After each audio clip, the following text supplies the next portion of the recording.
This podcast has stories of real-life events and true crime that happens every day. These stories may contain adult language and graphic or disturbing details not suitable for everyone. Listener discretion is advised. 132 in Bush, I've got him at gunpoint. They're pulling them out.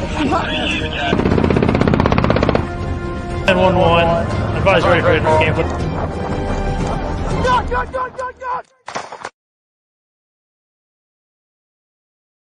Another episode of War Stories. I'm Tom. And I'm Chuck. And we are back. I know I wasn't here the last couple. We've been running around crazy doing busy stuff. I'm sure the guys on Locker Room have been giving me crap for it. They like to give me crap for my hobby of being on stage. However,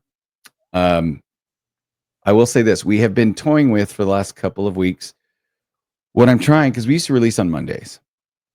And I'm trying this. So if you guys have been weirded out over the last couple of weeks where you started to see, wait, why didn't the episode drop? And then it dropped later in the week. I've been experimenting with what days we drop.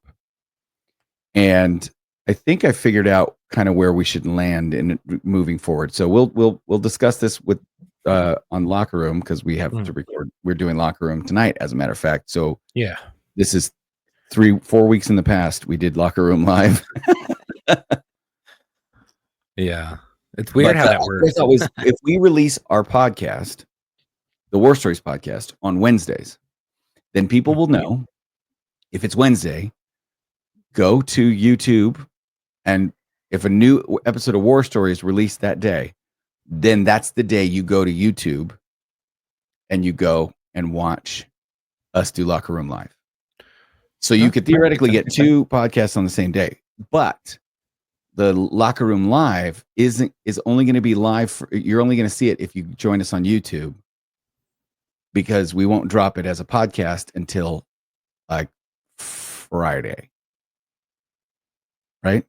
So yeah, we're going to try that. Incentivize people to go to the live. Go to the live and catch it live. Yeah. But this is not Locker Room Live. This is War Stories interviews, right? This and you could get all these interviews if you listen to them. If you want to see them, you can get them all on our YouTube page. I think most of them once we started to be able to like show guest faces and stuff like that. We still have occasionally guests where we can't show their faces, but this week's guest we can, because although he did a lot of cool Secret Squirrel shit, it sounds like he is now a retired Secret Squirrel. Yeah. And while we may end up in a position where he says, well, I can't talk about that part, we're going to try to get him to talk about as much as he can talk about. Tell us about our guest this week, Chuck. Well, this week's guest is Ty Smith. And, I love guests like this because anytime you have a chance to talk to a tier 1 operator, it's pretty awesome. And they have a wealth of knowledge, especially in leadership and mentorship and everything like that. Ty Smith is a retired U.S. Navy SEAL. And he came on in 96, went through BUDS in 01. And in 03, he went to SEAL Team 8. Man, these bios, I just love him. And then the rest, I'll let him tell who he is, because this is his story, not mine. Yeah. So I think your mic is muted, Ty, but welcome to the show. How are you? I'm great. Thanks so much for having me. Yeah, I'll try to mute the mic when I'm not talking, because I have a 17-year-old pitty, and she's big and fat and laying next to me, and she's huffing and puffing. And you know what? I have background noise cancellation on, so you should be okay. And plus, we love dogs, so awesome. My you're kind of welcome to just leave it. Yeah, I miss my pity. I have a German Shepherd, and my daughter and her husband, who live with us while he's going to college, have a Australian Healer. So we just have a sign up that says, we like our dogs better than you. So if you don't want to get covered in dog hair, don't come over. That's awesome. Well, this is Hilo, of course, short for helicopter. And he's 17. I've had her since she was 4 months old. So that's old for a pitty, right? It's very old for a pitty. She's been the last of her litter for about 10 years already. Wow. Whoa. Yeah, mine made it to 12 and we had to put her down. And I can't imagine 17. Did she get around pretty good? Yeah, as you can imagine, she's really starting to slow down. right. as of late, but she gets around pretty good. She's had bad knees, hips, back since she was a pup because I adopted her from an organization out here in San Diego called itsthepits.org. And they had the San Diego PD had just busted a dog ring of horrible human beings that were raising them to fight them. And so they donated the pups over to It's the Pits, and I got Hilo from them, but she was all mixed up. She's had bad joints since day one. Yeah. I just did some quick math. So after working with canine handlers, Chuck, do you know the actual formula for dog ages? It is not 7 years. Because I don't. It is 6.9 years because that's my favorite number. No, jeez. I have no idea. Apparently, according to dog handlers I've worked with, it is the first 2 years of a dog's life is 10 years each. So wow. At 2 years, they are a 20-year-old. Right. That's why kind of that once they hit 2, they're not a puppy anymore. They're a dog. Right.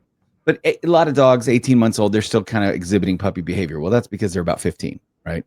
When they're 18 months. And then apparently it's 5 years for every single year after that. So doing the quick math, Ty, your dog is 95. So okay. It's okay for her to be slowing down a little bit. She is like the Betty White of dogs. She's great. Right. Wow. She's with you, but she's just old. That's impressive. She's a happy man. girl. Yeah. She's got a good life, man. She's as long as she's happy, you keep her happy, and that's right. So now this is where we like to start with all of our guests. Is talk to us a little bit about how you just ended up in service. Well, I was born and raised in East St. Louis, Illinois, on the Illinois-Missouri border. So, Nothing going on there. You know what I mean? Actually, for the listeners who aren't watching this, Ty is black, and so anything about East St. Louis and being black in East St. Louis, it's a cakewalk.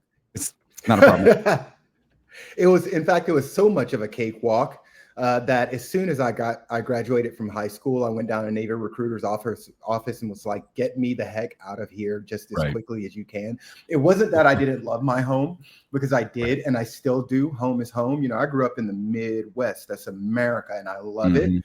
But I always knew that there was something more out there for me. And when I was 12 years old, I saw the movie Navy SEALs with Charlie Sheen. Oh yeah, man, dude, that was what did it. I was bitten by the bug. I had never seen anything like that in my life, and I was hooked. And I was like, Mama, that's what I want to be when I grow up. And my mom looked at me and she was like, baby, that'd be the hardest thing you've ever done in your life, but if you want to do it, you can. And it never left me. And so that's how I ended up in the Navy when I graduated from high school. I love that because I have a guilty pleasure love for that movie.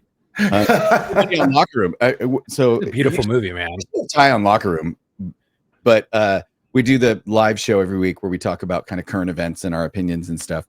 And it's one of our friends that I've known since we were 15. Another friend I've known since we were 15. One of them has never served, never nothing. He's our everyman, right?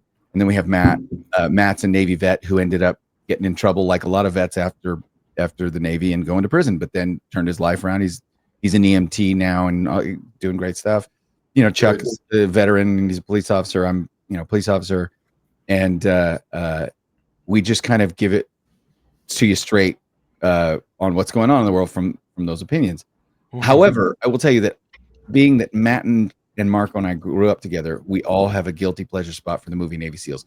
And we know it's completely bullshit. Like Matt went into the Navy and he was like, yeah, dude, it's crap. Like total crap,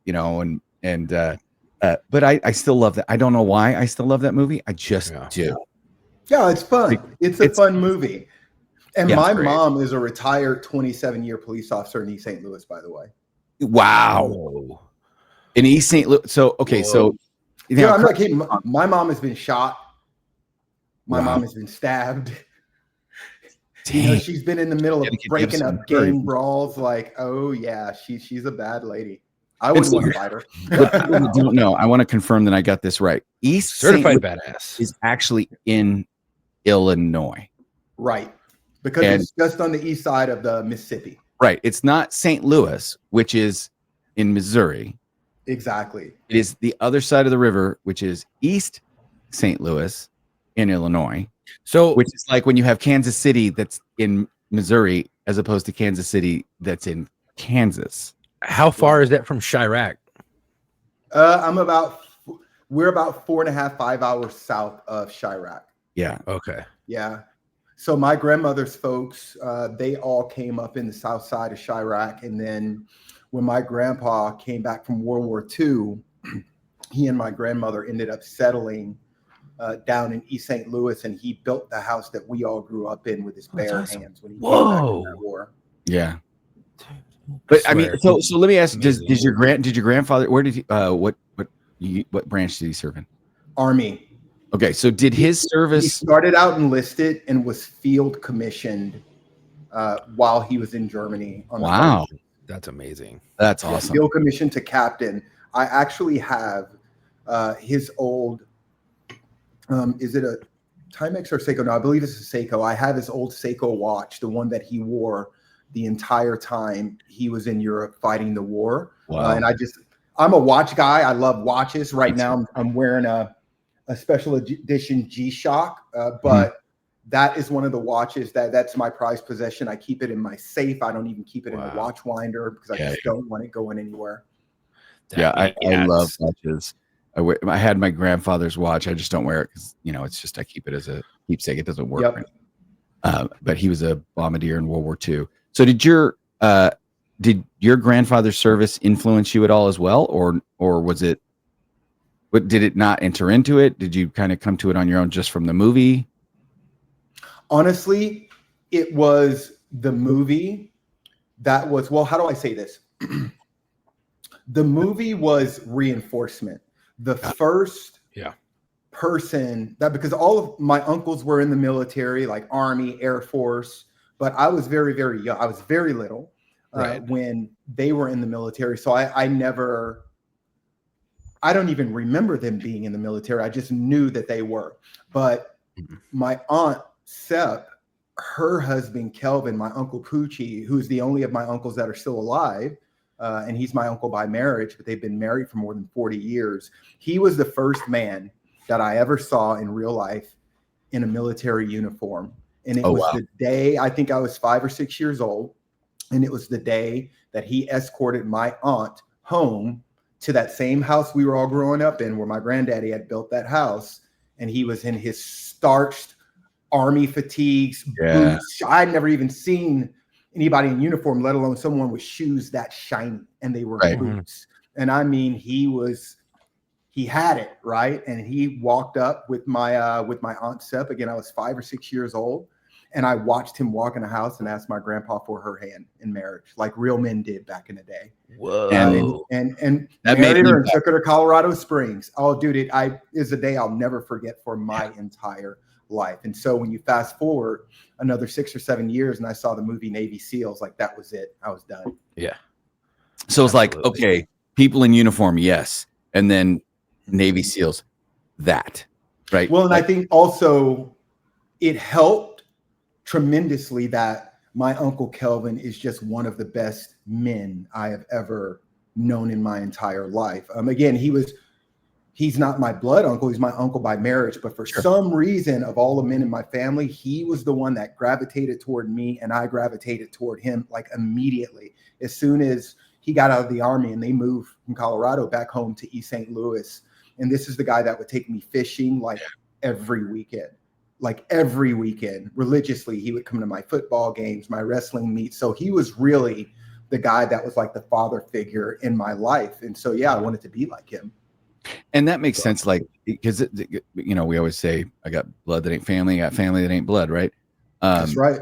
But, he's your uncle because he married your aunt. Right. But clearly your aunt is blood related to you. She shares DNA and genetic memory. She picked this man. She says, this is a good man. Your aunt is the closest thing you have to your mother genetically, right? Your mom and your aunt share exactly the same DNA base pairs, right? So it makes sense. I would say, aunts and uncles, there's a reason why they are brought into our lives, and they are a great influence. My wife was a great influence on my niece, and it's not her blood niece. It's it's my blood niece. But you know, I married my wife. She's her aunt. That's how it works. I love my uncles, even if they weren't, you know, blood related to me. So that makes sense. And it doesn't matter. I'm one of those people that I believe 100% wholeheartedly, and I don't care who cares, in my Lord and Savior Jesus Christ. Mm-hmm. And according to his teachings, we are all one because we all come from the same creator. Right. You know what I mean? And so blood is just blood. It's like blood schmud. Who cares? You know, like you said, I've got dudes that I served with in the military for 2 decades that if they call me right now and told me to drop everything and come and help, I'd be like, hey guys, sorry, I got to go. You know what I mean? Right. So blood don't matter.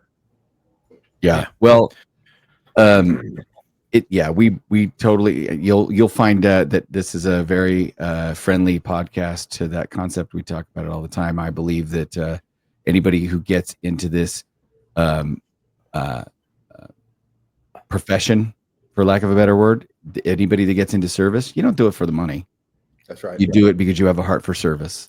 Yeah. And those that don't do it for the heart for service, they're the ones who you find out real quick are they're doing it for ego. They're doing it for nefarious reasons. They're doing it to, you know, get one over on, you know, so those people out themselves to the people with a real heart of a servant real quick.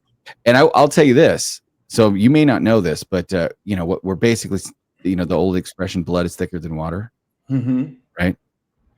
That expression is poorly used because all you get is the blood is thicker than water part, right? And so what that implies is that family is more important than people that aren't family. But the actual quote is the blood of the covenant is thicker than the water of the womb. So the blood covenant, the pact that you make with a person, that is more powerful than any water that you shared a womb with, right? That's right. It is more important to have family that you have faith in and are honorable men and women than it is to try and, you know, patch up or continue relationships with somebody who doesn't give a rip about you or doesn't treat you properly. You know, pick the right people in your life, and it sounds like you did. So you end up in the Navy. How old are you? You're 18. 18. It's what year? 1996. Yeah. 96. Okay. So it's interesting because I'm trying to do the math on when I went to Matt's graduation at Great Lakes. I'm assuming you also went to Great Lakes because San Diego was closed and Florida's for women. Right. So that's close to the same time frame. It's a couple years later. You get out of Great Lakes, and your first gig in the Navy was not as a Navy SEAL, correct? No. Okay. No. So when I first went in, I got pulled into the air crewman candidate pipeline. So I went down to Pensacola, Florida, did air crewman candidate school, then search and rescue swimmer school, and then I did anti-submarine warfare school. And oh my God. I hated ASW, and I made it very clear that I did not want to be there. That's not what I wanted to do. I joined the Navy because I wanted to be a SEAL. So was this helicopter getting ready to drop torpedoes, like that kind of anti-sub warfare, or was it? No. These are radar planes. They're looking for foreign submarines that are in water, you know, in locations where they shouldn't be. Right. And so I made a very big deal about not wanting to be there. Long story short, eventually they let me go. I was still 18 when I checked into Buds for the first time after I left Florida. And I got, I think, about a day into Hell Week, and I quit. And I wasn't, I wasn't too cold. I wasn't too tired. I wasn't too hungry. No, I was just scared, man. I was an 18-year-old punk kid coming out of East St. Louis, Illinois. I had a chip on my shoulder the size of a sequoia. And I thought I knew everything, and I didn't know anything. And I basically threw myself into the big boy league. And when I got out here in Coronado, where I am right now, I was like, man, I didn't even know men like this existed, let alone like I'm cruising around here, like thinking I'm tough. And like, no, man, I was just scared. in the middle of the night. Right. So I quit and got out of there. And that's when the Navy sent me to 9545 school, AKA military police officer school down in San Antonio. Left San Antonio, took orders to Sardinia, Italy. It was as dreamy as it sounds. I ended up, I was supposed to stay there for 2.5 years. I ended up staying there for 4.5 years because I was in love with it, and I made myself irreplaceable because I loved it so much. Within a year, I was pretty much fluent in the Italian language, and so I'd become the base translator. Oh, no and way. then they sent me, to school to learn to be a criminal investigator. And so I'd become a pretty valuable asset to the base. And so they just kept like, hey man, you want to extend? Hell yeah, I want to extend. This place is awesome. And I ended up staying there for about 4.5 years. And I was actually going to get out of the Navy, guys, and I was going to stay. I loved it so much. I was going to get out of the Navy. I was applying to the University of Rome, and I was just going to stay in Italy for the rest of my life. No way. That was my plan. But on this normal day, a day that I thought was normal and just like any other day, I ended up on an airplane flying home to see my mom because a Navy Red Cross message had come across saying that my mom was sick and was in the hospital and I needed to come home. And so I got on an airplane to fly from Sardinia, Italy to Rome, from Rome into New York City, from New York City to St. Louis. And as I was on the flight from Rome to New York City, somewhere over London, England, the pilot comes over the loudspeaker and he goes, ladies and gentlemen, I'm really, really sorry, but we have to land this aircraft immediately. All of airspace is being closed. Was it 2001? So, Yeah. Oh, yeah. You know exactly where I'm going with this. And so everybody's kind of looking around like, hey, what's going on? We're like, and so you guys know there were the phones in the back of the headrest in front of you, and they had a wire. You could pull it out, swipe your credit card, make a call. Yeah. And I was in the aisle seat on the left side of the plane, and to my right, in the aisle seat on the right side of the plane, was an old black lady that was about 2 or 3 shades darker than me. And so she pulled that phone out of the headrest in front of her, swiped her credit card, called her husband, who was in New York City, to find out what was going on, because the pilot said, we don't know what's going on. We just know something's happening in New York City. And I'm sitting there looking at this lady, and everybody's looking at her, waiting to see what happens. And she's talking very low. And the last thing she says is, I understand. I love you very much. And she hung up the phone, and everybody's just like, what? They're just waiting. I watched the blood drain from this lady's face, from the top of her scalp down to the bottom of her chin. She went from being 2 or 3 shades darker than me to 2 or 3 shades lighter than me. I was like a 21-year-old kid. I had never seen anything like that in my life. And so she looks up and she just kind of whispers, terrorists are flying airplanes into buildings in New York City. And we were flying into New York City. And so they ended up downing us. I got on it. We were somewhere outside of London. I hopped on a train, got my butt up to the embassy as quickly as I could, checked in, called my command, let them know that I was okay. And then eventually, when they reopened the airspace after, I think it was 2 or 3 weeks, everything was shut down. I got home, saw my mom. She was out of the hospital. She was fine by that point. I got back out to Sardinia, Italy. And that day, my Navy career counselor walked up to me and said, hey, man, you still want to go to BUDS training? Because I've got orders for you to leave immediately. And I was just like, of course I want to go back to training. Let's go. And so I that fire I was in your belly. Bro, just as angry as y'all were, I was just as angry. Right. Yeah. And so I checked into SEAL training for the second time in February of 2002. Can I ask you a question real quick? Yeah. So when all that happened, you're on the plane, you're flying into New York, and then you have to ground and you have to do all this stuff. And then the recruiter comes up to you, and the recruiter is like, hey, you still want to go? I got orders right here. That fire inside of you, must be burning hot. And when you get to BUDS, what was the stark difference between the first time you were there to this time? And how did that feel? How did that make it different for you? That is a great question. I love that question. Thanks for asking. So the first time I showed up, again, I was just this 18-year-old punk kid, Chuck. I thought I knew everything. I didn't know anything. I had no idea what I was getting into. I had no idea what I was getting into. I saw this movie when I was a kid, and I was like, that's what I want to do.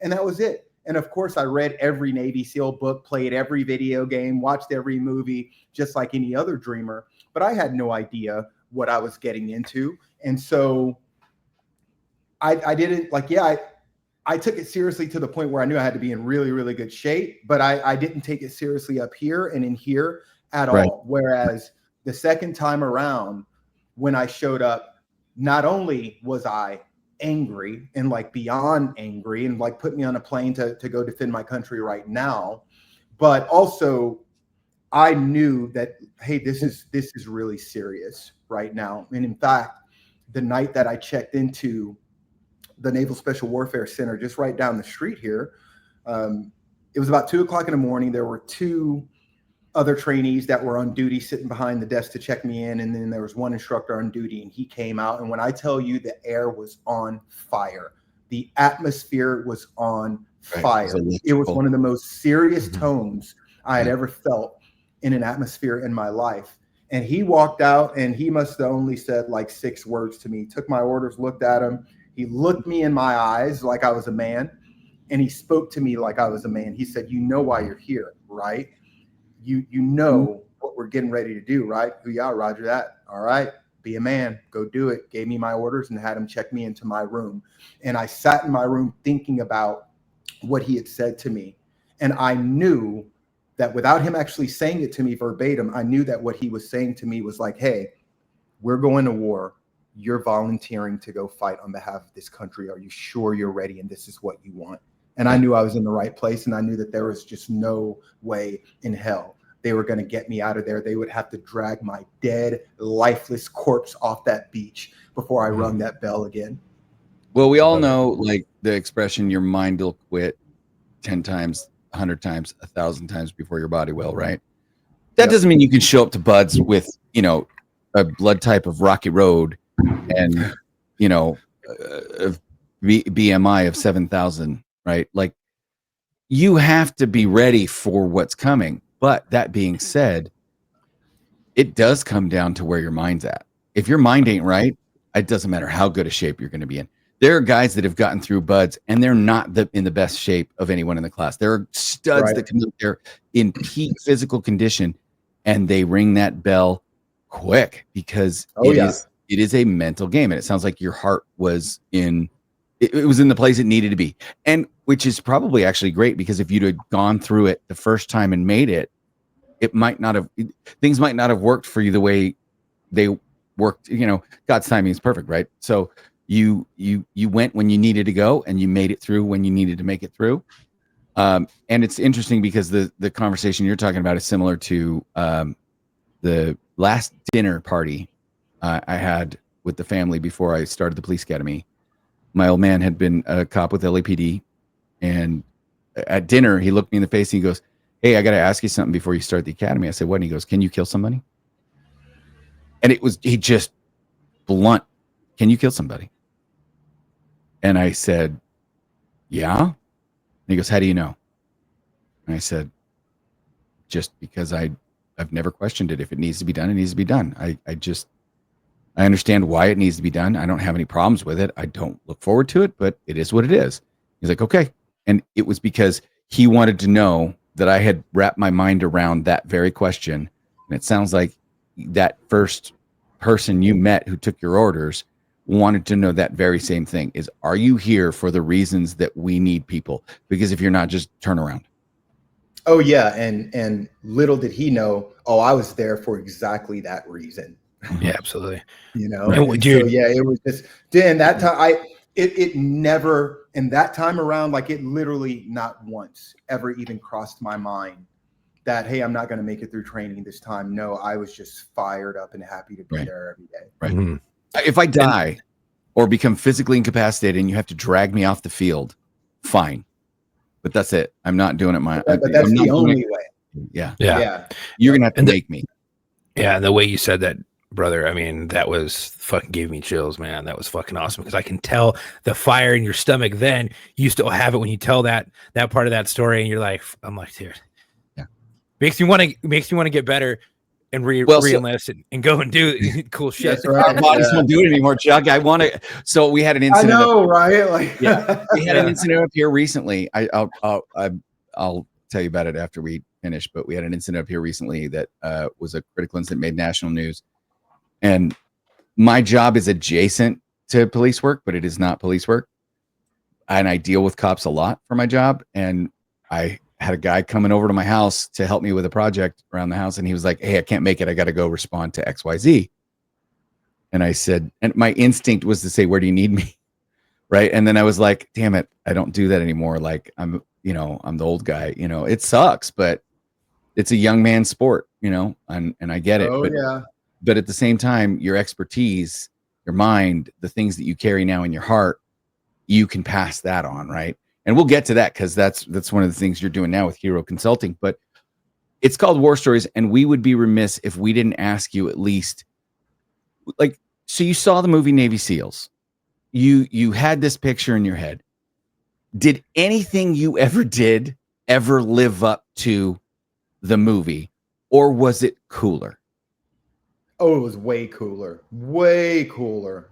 Oh my goodness.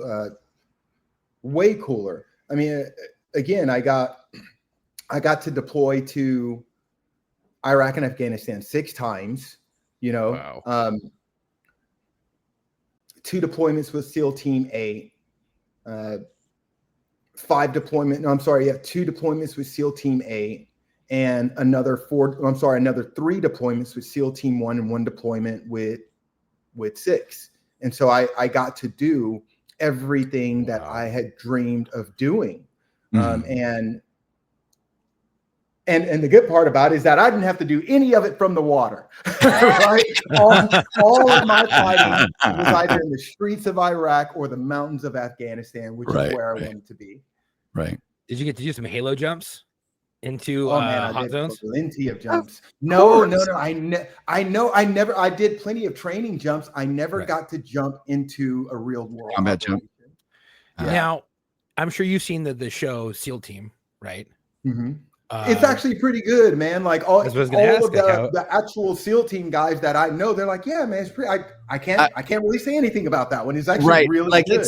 It's like the best of the cop shows. Like there's a cop show called Southland. I always tell people, I'm like, it ain't perfect, but it's damn close. I can't really nitpick at it too hard. Bosch is pretty good too, but I'm not a Navy SEAL. I'm Navy adjacent. He's a Navy. I wouldn't say the men's department because look, we got a Navy SEAL right here, and he could beat my ass. But nah. But I mean, well, no, that's just when I watched it.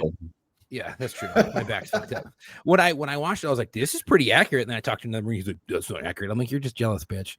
So that's pretty awesome that it's accurate. Now, what kind of cool stuff? Yeah, of the things you can share. Yeah, what could you share that you did that was like maybe something that was like very difficult and hard, and maybe you were scared? Because I know Navy SEALs, y'all don't get scared, right? I mean, we're human. Oh my gosh, are you kidding me? Like, I'm a human being. If you don't get scared, you're a serial killer. Times, right? Yeah. Mm-hmm. Yeah, no, I've been afraid plenty of times, but I will tell you. I'll start with this story. I will tell you the story of when I've been more afraid than anything in my whole life. The time I was most afraid in my entire life was in the summer of 2014. I was a platoon chief at SEAL Team 1, and I had gotten the opportunity so I got the platoon chief position because I was just coming back from the Tangi Valley of Afghanistan, and I was out there with gold, and I made E7 while I was out there with gold. I was permanently attached to SEAL Team 1, but was fortunate enough to get a call from the East Coast saying, hey, do you want to deploy with a Tier 1 unit? I'm like, of course I do. And I got the opportunity also because my senior enlisted advisor was a former Red Squadron guy, and so he had hooked it up. And so I made E7 while I was out in the Tangi Valley with Gold Squadron, and that was a thumper of a deployment. Unfortunately, about halfway through, that's when we lost Extortion 17. Lost a lot of my friends on that deployment, including Johnny Foss and Kevin Houston's, my bros I wear everywhere I go. But the point of that was I came back from that deployment, and my command master chief at SEAL Team 1 knew that I was uniquely familiar with the Tangi Valley. right there at the mouth of the Tangi Valley, Baraki Barak District, Logar Province, Afghanistan, one of the most dangerous places in all of theater. And so he said to me, hey, I think you're ready for a platoon. You just made chief. I'm giving you a platoon. I know you want to go back to Afghanistan. I'm sending you and your boys back out there, probably going to go back to the Jalalabad, Baraki Barak district area. And that's where we ended up going. And about halfway through that deployment, and this was the most kinetic deployment of my entire 20 years in the military, by the way. And I was just extremely lucky. I was blessed that I was the chief that my command master chief picked to lead the platoon that was going out to Baraki Barak district, Logar Province, Afghanistan. I can never stop thanking him to this day. He put a massive amount of responsibility on my shoulders, and he knew what he was doing, and he trusted me to carry it. And I love Chris Gooden. I will for the rest of my life. And so about halfway through that deployment, we had already been in like at least 30 or 40 gunfights. And I mean big gunfights, not like somebody took a pop shot at us from like 400 yards away. No, I mean like, hey, we're getting shot at from all four sides, and they're anywhere between 300 yards and 15 yards away from us. It was unlike anything I had ever experienced in Afghanistan. And it was the middle of the summer, so it's fighting season. Everything's green, so we're fighting from tree line to tree line. I mean, literally tree line to tree line. Like, no, they're in the tree line 25 yards across from us. They're screaming at us, and we're screaming at them and throwing up the middle finger and returning fire. Right? Yeah. And so in the middle of this deployment, we went out on an operation to assault a Taliban stronghold in the middle of this town called, I'm not going to say the town name. I won't get that nuanced with it. All good. Yep. But the day before, we had been watching over ISR, the Taliban basically do a mass inventory of all of their weapons in the middle of this town. And my OIC, my officer in charge, and I kind of looked at one another as we were watching the ISR, and he's looking at me and I'm looking at him. I'm like, yeah. And he's like, yeah, that's where we're going tomorrow. Get the boys ready. And so we planned a concept of operations to go out there and walk right into the middle of their home and kick the hornet's nest. And that's what we did. And so we went out on that op, got in a massive four-sided gunfight. And I had 24 of my guys with me that were SEALs, and 2 of them were EOD techs. But I also had 5 Army 1st to the 502nd Uplift guys with me, because they were the ones that were standing watch on the walls of our compound right there at the mouth of the Tangi Valley. We were 10.5 kilometers away from any support. And so I had 35 Army guys with a couple of Rangers sprinkled in there with them to basically kind of run the show and hold down the fort. And so those guys, when I got there, I realized immediately, like, man, why are these guys all depressed? And apparently the platoon of SEALs that were there before we got there were very arrogant. Their leadership, I should say, was very arrogant, didn't really let them do anything because they weren't special ops. And I was like, well, that's dumb. I need every gun in the fight that I can get in the fight. Y'all American, right? Let's go. And so I had my LPO break those dudes up into another 4 fire teams. And every time we went out on an op, a platoon of Navy SEALs, I would take 5 conventional Army guys with me, right? And at the end of that deployment, I ended up writing all 35 dudes up for combat action ribbons and valor awards. And most of them, it was the first time anybody had written them up for combat action. And to this day, those dudes call me up and say, hey, Chief, we just want to check on you, see how you're doing. And like, dude, that was the pinnacle of my career, knowing that I affected not just the lives of and careers of SEALs, but of Army guys that weren't even in special forces. But I'm like, I'm responsible for them. This is called leadership. And so anyway, we go out to Barbary, kick the hornet's nest, get in a massive 4-sided gunfight that lasts about 6 or 7 hours. Wow. And we Winchestered an AC-130 gunship in that fight. Like, they were just like, you guys, good luck. We got nothing left to drop. Like, God bless you. We hope you get back to the base safely. What's going through your head at that point when you're calling for Winchester? In my life. Yeah, my God.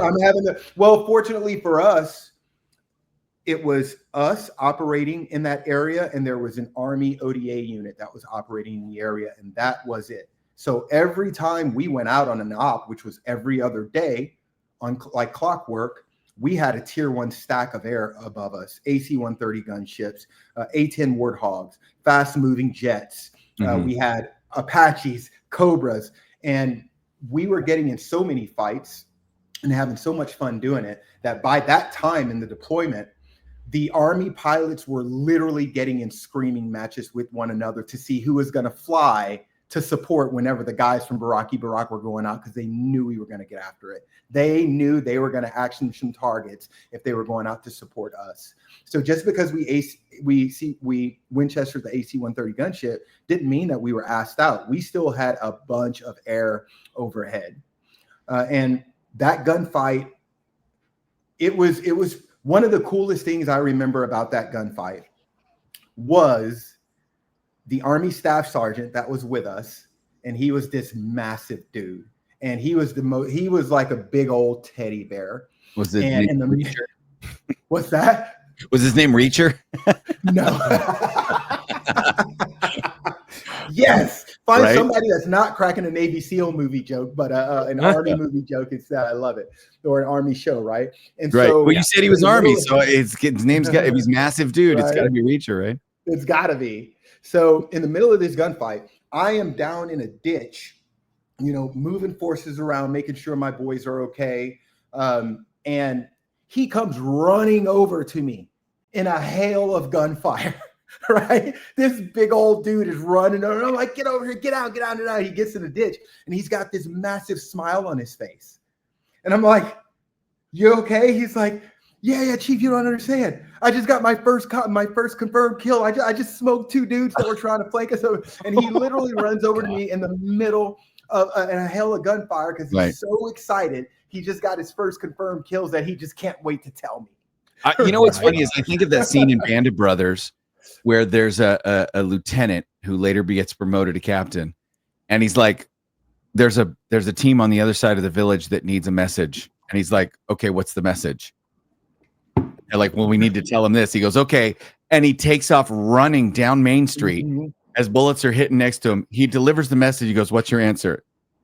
What do you mean? Just what's your and he goes, turns around, goes back the other way. I remember that scene. Yeah. Right. Like, and so I know I'm going to say this, and I know you're going to, because we've done enough of these shows. I've been there. My co-hosts have been there. There comes a moment, right? First of all, if you put on a police uniform, you knew what you signed up for. Nobody gets drafted into the police department.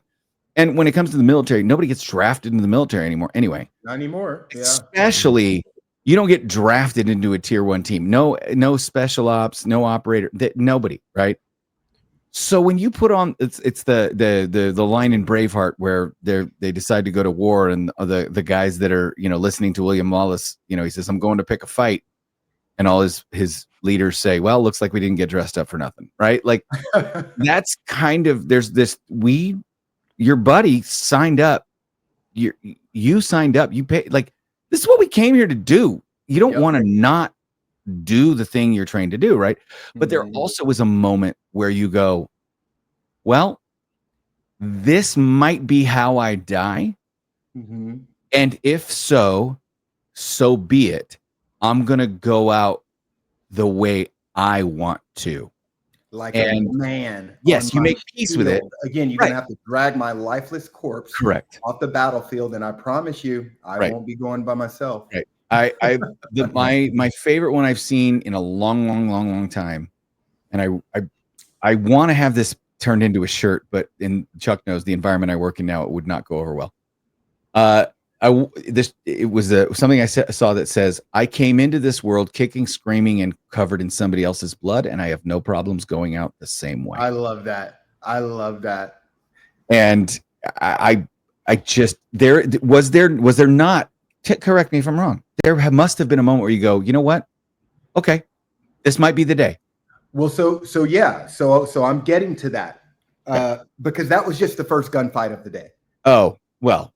Right? Oh my gosh. Oh yeah, it was one of those days. Again, like remember, Tom, this was, I'm telling you a story about when I was more afraid than I've ever been in my entire life to this day. I just haven't gotten to that part yet. Oh, well, So, here we are. Yeah. No, that wasn't it. That was just a comic relief before I lay it on you, right? Okay, go for it.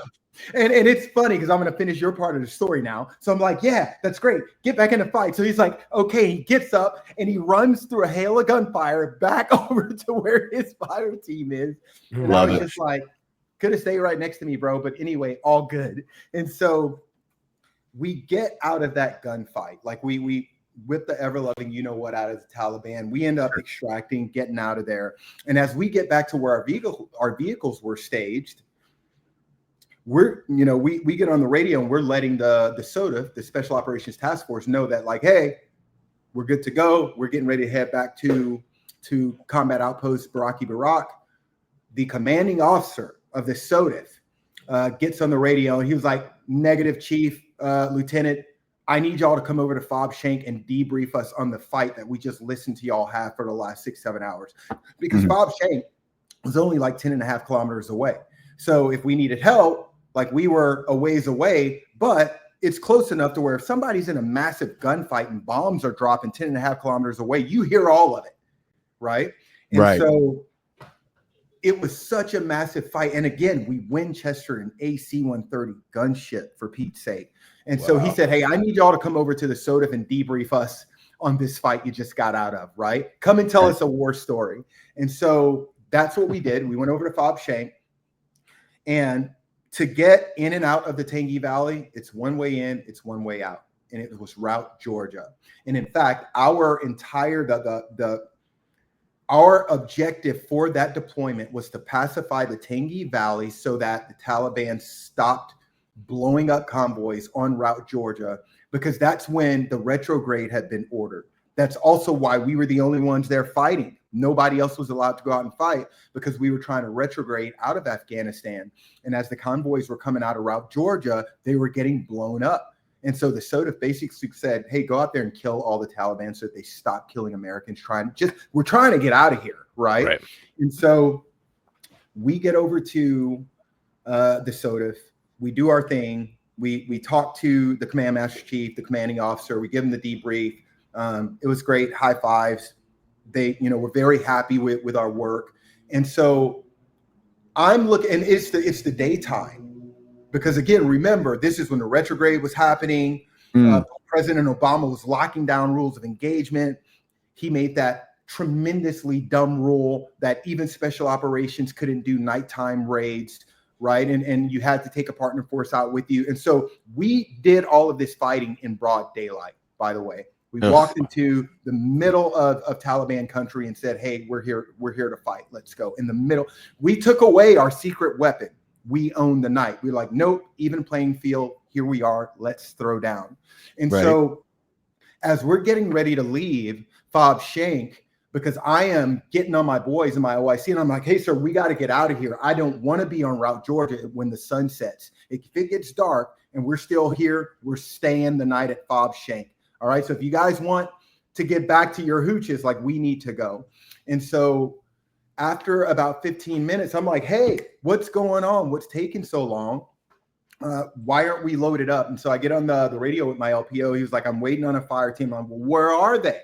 He was like, I don't know, Chief. They're doing something. Go find them now. We need to get on the road. I don't want to be on Route Georgia at nighttime. And so eventually I get a full head count and we get on the road. It's still daylight, but we're losing daylight. Okay. And about 10 minutes outside of Fob Shank, somebody calls the convoy to a stop. And that at that point, we were about a half a mile from the spot in Route Georgia where I knew that if we were going to get ambushed, that's where we're going to get ambushed, because it's a hairpin turn. And so we were still about a half mile before that. And I'm like, hey, why are we stopping right now? Like, now I'm starting to get angry. I'm like, boys, why are we stopping right now? And I hear somebody come over the radio and they go, the popcorn machine fell off the vehicle. And I was like, oh my, what? What are you talking about? Is that what the fire team was getting? That's what the fire team was getting. They were stealing a popcorn maker. It was an old, like, There is movie theater style tall popcorn maker. Wow. They're stealing it from Bob Shank. You're like, I'm They were sorry, say trying again. right? Confirming Because we had a popcorn movie maker. because they built a movie room at our combat outpost, and so they were like, "Oh, that would be perfect." I mean, Bitch, you fucking ganked I mean, priorities. They're right? Priorities. And so, and now I'm angry, right? And I'm like, Right. hurry up, let's go. So they get the popcorn maker loaded up, and we're taking off. We get out of there.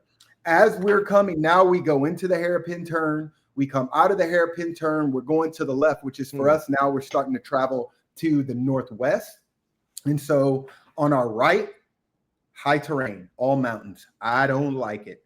On our left, like literally on the left side of the road, there's a gully that is that a gully? No, it's like a ditch, and it's like 3 feet deep, 3 or 4 feet deep, but it's a ditch.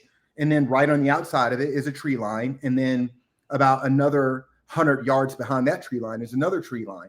But this ditch is running alongside of the road. It's like 5 to 6 feet from our vehicles, right? So again, I don't like it. Great place for an ambush. Great place for an ambush, Chuck. And what do you know? As we're coming out of that hairpin turn, I'm in vehicle 2. I'm in the front seat, and RPG right on top of the turret gun. Boom! Shit. From the high ground. This must have been, I mean, dude, this must have been a freaking sniper of RPG rounds, of RPG shooting, okay? From the high ground, the dude shoots an RPG rocket and nails the top of vehicle 1 right on the turret, takes that 50 cal out. And unfortunately, nobody was up there because we were in MRAPs and they were all mechanized. So I had a guy literally with a video game controller that was controlling that gun. So fortunately, none of my boys were up there to get hit. And the only thing that saved those dudes in that vehicle was that the dude might have been good at shooting RPGs, but he wasn't good at loading them because he loaded the wrong round in that thing. And so if he'd have loaded an HE round and high explosive round in that RPG, he'd have smoked every one of my boys in that vehicle. Right. Glory be to God, he did not. And so that initiated the ambush, and they came out of the buildings that were right there next to us on the bottom of the high ground. They popped up out of the ditch 5 feet from the vehicles that we were in, spraying the vehicles, right? You got RPGs coming from all over the place. Of course, at that moment, comms go down. So we can't talk to the birds that are right over us. They have no idea we're in the ambush, the worst ambush I have ever experienced in my life. And I've been in some nasty ambushes, and this was the icing on the cake. We had 4 CMRG guys with us. So these were the Afghani EOD guys. And we would take them out with us because everywhere we went, I was like, no, y'all walk in front of us by 100 yards. Like, no, you're going to get blown up for your own country. My boys aren't getting blown up. And that is the only reason why I would take those guys with us. Well, they were in thin-skinned vehicles. And as soon as the ambush started, they literally bailed out of their vehicles and ran. Damn. Left the vehicles right there in the middle of the road on Route Georgia. Again, you can't go around them. You can't nothing. So now we're stuck there in the ambush, getting hammered from all 4 sides. And I hear the door behind me open up because I'm talking to the boys on the radio. The guns on the vehicles are lighting up. Dudes are getting after it. But I'm on the phone. I'm on the radio with one of my junior officers because he gets out of his vehicle and runs after the Afghanis to go get them out of the compound they ran into to hide. Because he's like, hey, you need to drive your vehicle so we can get out of here. You're blocking the road. Like, let's go. And so he ran in there to get those guys, right? That scared the daylights out of me because I saw one of my junior officers doing a 1-man room entry into a compound that even the Afghanis, when they just ran in there, right, that they didn't clear it. But he thought he was doing the right thing. He was trying to save his boys and get that vehicle out of the way. And so as he's doing that, to my left is my driver, who wasn't a SEAL. He was one of the comms guys that he was our support. And he had been begging me all deployment, like, Chief, please take me out on a mission with you guys. And I'm a leader. I love all of my men, right? And so I'm like, okay, yep, I got you. Like, you can drive our vehicle. Like, probably going to get in a gunfight, but you're going to be safe. You're in the vehicle. It's up armor. And so I picked the helmet out to take him on, right? And to let him drive. And so I was super impressed with this guy because he was as calm, he was as cool as a fan. And he looks over at me and he goes, "Hey, Chief." I was like, "What's up, Trap?" And he goes, "There's 5 guys right here next to the vehicle shooting my door." And I mean, he was that calm, right? This was a support technician, a communicator, not a gunfighter, right? But he was that calm. I was impressed. And I looked over at him. I was just like, okay. I wasn't too worried about it because we're in an MRAP and they're shooting AKs. Right. Like we're hearing the rounds bounce off of the vehicle, but I'm not worried about the up armor being penetrated. What did worry me is at that moment, I hear the door of our MRAP opening up. Oh, God. And I turn around to look, and one of my boys, one of my second platooners, one of my best friends, is getting out of the vehicle to engage these guys. And he gets out of the vehicle with a 240 Golf. And I'm immediately screaming, "Get back in the vehicle, get back in the vehicle, close the door." I could see the muzzle flash from AKs out the backside of the door of dudes trying to engage him, dudes trying to shoot him. He gets out and he leans around to go and engage these guys. And he goes, "Click." And I go, and I'm yelling, "Get in the vehicle, get in the vehicle." He racks it, gets back around, ka-chunk again. And I am screaming, "Get, for the love of God, please get in the vehicle." But he can't hear me because all the gunfire and all the fighting. Fortunately, these dudes, they don't see him peeking around the corner with this 240 Golf. Finally, he racks it again, and I'm screaming, "Get in the vehicle." Finally, the gun goes off, and he just chops these 4 or 5 dudes in half, right? And so immediately, he gets back into the vehicle. I'm like, "Close the door, close the door." He gets the door closed. And eventually, my JO gets the Afghanis back in their vehicle. They take off, and we're able to now blow through and basically shoot our way out of there. And we got back to our combat outpost, had to call the SOTF again, and they were like, you guys just can't stay out of a fight, can you? I was like, "Well, sir, you sent us here for a reason. We're doing our jobs," and he was very happy with us.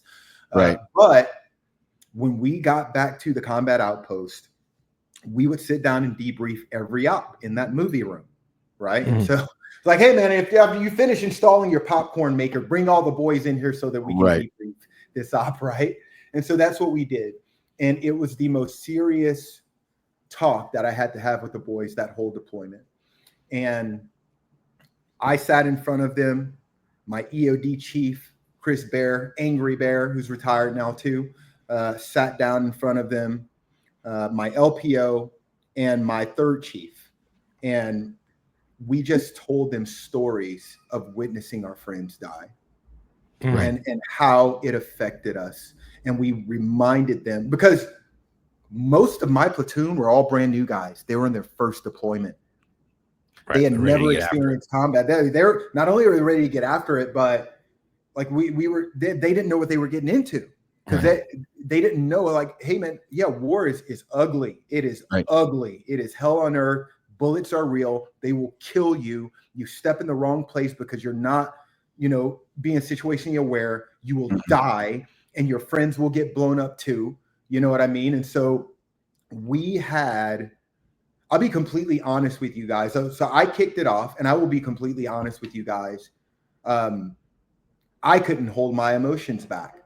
And I sat there and I cried right in front of my boys. And I said, "You guys just don't understand how much I love you. If something happens to one of you guys, I will not survive that." And I knew it, and I meant it with my whole heart. And I knew it in my heart that if one of my boys dies on this deployment, I will likely commit suicide when we get home. And I knew it. I knew it with my whole heart. And I'd seen friends go through that, right? Guys, to this day, they haven't recovered from being in charge and watching one of their boys fall. And so every one of us, all of us senior guys, we went down the line telling them stories of ops we had been on, and we watched our friends die and how much we didn't want to see that happen to them. And that did it. That tuned them up. Mm-hmm. They were good to go after that. But that was the day I was more afraid than I had ever been in my entire life. And I wasn't afraid for me. I was afraid that I was going to see one of my best friends in the whole world die, and that I was going to have to come back home and explain to their parents, their spouse, their kids, why I didn't bring them back home with me. Wow. Yeah, don't make me do that. Wow, that's deep. Yeah, I can imagine. That's rough. Well, so let's talk about how that, because we've talked about your faith and we've talked about the leadership that takes, especially to sit down with your guys and go and be that honest, right? And so now you're doing consulting, right? So you do flash forward 20 years, because you do consulting, and from what I can tell us a little bit about it, because your consulting is leadership consulting, but it's also faith-based.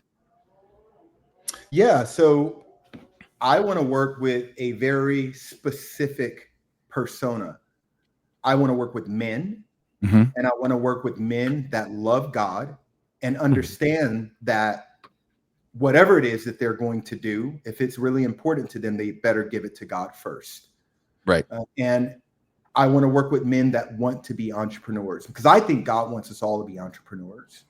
And so I just launched the Mission to Millions Challenge for those men. And what that is it is a webinar where I am going to, over the 60 to 90 minutes, I am going to walk aspiring entrepreneurs step by step through how to launch a 7-figure business so fast it'll make their head spin. And they're going to not just get the instruction, but we're going to go through templates that I'm going to give them and frameworks that I'm going to give them, so that by the time they get out of this webinar, they can go and launch their business and start running as quickly as they can towards 7 figures in revenue. But those are the type of men that I coach. I also do leadership development workshops for large companies as well. And I'm having a lot of fun doing that, because I feel like I'm living within my purpose. So I still have CommSafe Ai over here, which is a venture capital backed artificial intelligence company. We're kind of going in this direction because we're in the middle of an M&A transaction that I'm trying to get done. So I'm fully focused for the most part on Hero Consulting, because I've always felt like that was my goal, was to have CommSafe Ai get acquired and then go on and teach other people how to do what I did, so that they can become wealthy as well. And so with Hero Consulting, that's what I'm doing, is I'm focusing on teaching men that it's your job to build generational wealth for your family, not your woman's job. It's your job. That's what the good book says, right? And don't laugh at my pink Bible. My girl gave it to me. Right? But it's your job. And I'm teaching them that. And personally, I think God wants you to be an entrepreneur, because he gave every one of us our own special, unique talents and gifts that he didn't give to other people. And I think that God wants us to build businesses. He wants us to be fruitful and do multiply. He wants us to use that fruit that he put into us and become fruitful and share it with other people. And he wants us to multiply, meaning to increase, meaning not only are we going to give that fruit away, but we're going to sell it. Our friends are going to pay us a tremendous amount of money for it, because they got fruit in them too that I need, because they got special gifts and talents that God gave them, he didn't give to me. And the Bible also says iron sharpens iron, and one man sharpens another. Yep. So you got fruit that I need, I'm going to pay you for it. I got fruit that you need, you're going to pay me for it, and so on and so forth. Right. And so I want men to realize that I think God wants us all to be entrepreneurs and to use the fruit that he gave us. Like I think that's the most important thing. He wants he wants you to use what he gave you for a purpose that's positive, and that's his purpose, right? So exactly, and in fact, I learned an amazing prayer from listening to Myron Golden, who's one of the business coaches that I like to follow, but he teaches a lot about King Solomon's business model and how he extracted it from the Bible, and how excited he was, because he's like, no, you don't understand. The entire business model is right there in the Bible. And he talks about when God came to King Solomon, it was just like, hey, I'm going to give you anything you want. Make a wish. No, seriously, tell me what you want. And King Solomon, being the wisest, richest man on the planet, didn't ask God for money and riches. He asked God for wisdom. He's like, I'm a king. I'm in charge of all these people. I don't know what I'm doing. Bless me with the wisdom that I need to fulfill the purpose that you put me on this planet to fulfill, and in a manner that is pleasing to you. And Lord God, bless me with the wisdom that I need to serve all these people you've made me responsible for in a manner that is pleasing to you. Right. And I think that that's what he wants us to do. And so I'm taking the fruit that I have inside of me, and I'm trying to focus on, Lord God, how do I serve these people with the fruit that you gave me? Yeah. And see, I think that's the right model. I always tell people, if your pastor's preaching politics from the pulpit, or if your pastor's preaching the prosperity gospel, you need to find a new church. However, that does not go the other way. If you have a business where the guy is saying, listen, I'm going to teach you business, and I'm going to do it from, a faith-based perspective, that's how everything should go, in my opinion. But hey, what do I know? So that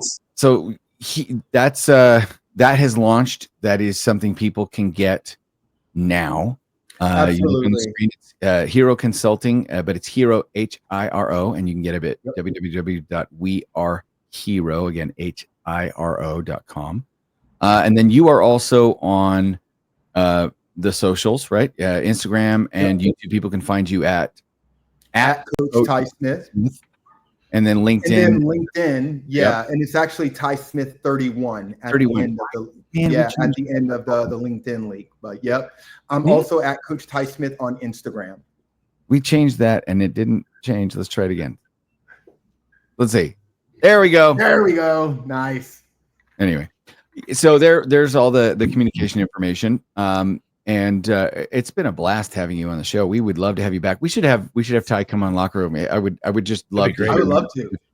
Especially, we've got some other things in common that I'll mention after we get off the air about personal and reality lives, because Chuck and I will talk about the show. We'll talk about our careers, but I try to stay out of my current career on here just because they don't need to be I'll keep them out of it. They're not a part of this. But Ty, we appreciate you, and you have an interesting dedication. It came up. You had a lot of people that you could dedicate to. Obviously, Extortion, the crew of Extortion 17, all the warfighters you've served with. But this is something that's near and dear to you because it came up recently, and it's somebody that may not have served, but has certainly made themselves available to those who have. So what's your dedication this episode? Yeah, I would like to dedicate this episode to an amazing woman named Amy Chang. Amy was one of my board members at CommSafe Ai. She's only 53 years old, and cancer took her away from us over the last couple of weeks. Amy's husband, Jordan, is in the Army. He's actually getting ready to retire from the Army very soon. Amy was one of the biggest veteran advocates I've ever met since the 10 years I retired from the military. She was one of my first 3 investors, and I've had 84 investors at this point, and she was number 3 to invest in me. Like right when I retired from the Navy, she was one of the first people to believe in me and support me as a brand new entrepreneur. And she taught me for the last 10 years. And this is someone that gave a tremendous amount of her personal time to supporting veterans. If it wasn't coaching at the Honor Foundation here in San Diego, it was hanging out at a co-work space, helping veterans like me figure out how to build a business for the very first time. And she was just an amazing human being. And she went home to be with our Lord and Savior over the last couple of weeks. And so I want to dedicate this episode to Amy Chang. Well, rest easy, sister. We got it from here. Right. And we do, but we do have to get out of here because we are over time. But we appreciate you sticking around with us this long, Ty. I think your message is important enough that people need to hear it. And you can reach him, like I said, through @Coach Ty Smith, or through LinkedIn at Ty Smith 31, or www.wearehero.com, which is Hero Consulting. Again, that's HIRO, like big, like hero, like Japanese hero. Chuck, what do you have for us? Well, other than a muted mic. Oh, sorry. Thank you, Ty, for coming on. I do have one question to ask you, and I think this is something that I normally ask people. I ask it a lot when Tom's not here and when Tom is here. And Tom, don't kill me because I know we're already over.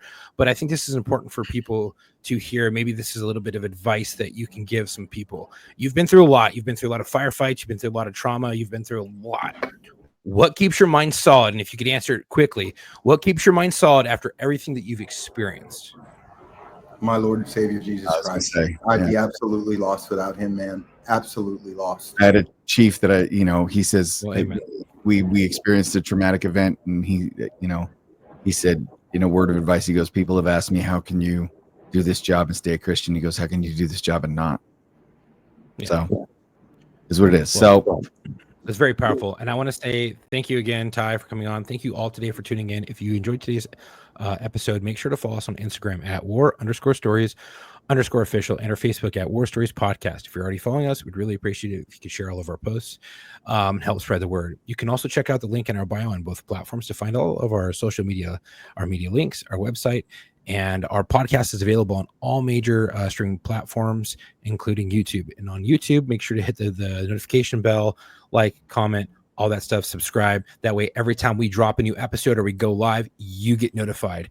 We've had a few of our friends that have followed us and actively watch us on the live, but they haven't hit that notification bell. They're like, I haven't seen you guys in a while because I don't know when you guys go on. I'm like, hey, numbnuts, hit that notification bell and you will be notified every single time we go live because we always go live on YouTube. If you'd like to support us, head over our website at www.warstoriesofficial.com. Grab some merch. Do you have a story to tell, or you know somebody does? We're always looking for law enforcement, veterans, corrections officers, dispatchers, firefighters, medics, ER docs, and ER nurses to feature on the show. If you're interested, email us. Actually, don't email us. Go to linkedin.com /War Stories Podcast and contact Dylan there. You can also check us out at War Stories on LinkedIn. It's the War Stories on LinkedIn, or at the War Stories Podcast on LinkedIn, and you will find us. It's got a cool skull that you see right here with an American flag superimposed behind it. So that's us. Go there, contact Dylan. If you can't, there it is. Exactly, right there. And if you don't have a LinkedIn and you suck, it's okay. We still love you. Go to booking.warstories@gmail.com and we can get you booked. And then if you have a friend who you want to come on and you want to share their story, or you want to tell them about us, give them all that good info and then let us know. You can also check us out on TikTok.com at War Stories Locker Room. Our producer's LinkedIn is linkedin.com /War Stories Podcast. Go there, contact him. And thank you for all the support. Stay safe out there. And until our next episode, come home with your shield or on it.